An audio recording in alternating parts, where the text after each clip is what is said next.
కాష్ట తక్షణాసన, చెక్కను కత్తిరించే వ్యాయామం అని దీనికి ఈ పేరు వచ్చింది.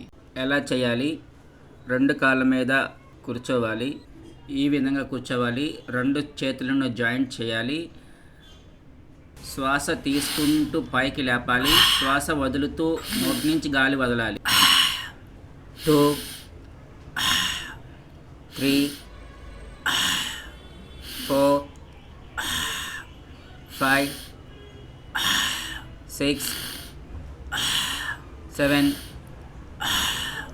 8, 9, 10, 11, 12, 13, 14, 15. Release your hands, legs. విశ్రాంతి.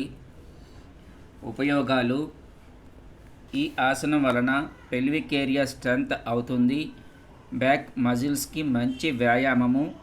థైస్ ఫ్యాట్ రెడ్యూస్ అవుతుంది. హ్యాండ్స్కి మంచి వ్యాయామం అని చెప్పవచ్చు. నీ సమస్యలు, సైటిక సమస్యలు ఉంటే ఈ ఆసనం చెయ్యొద్దు. గురుభ్యో నమః.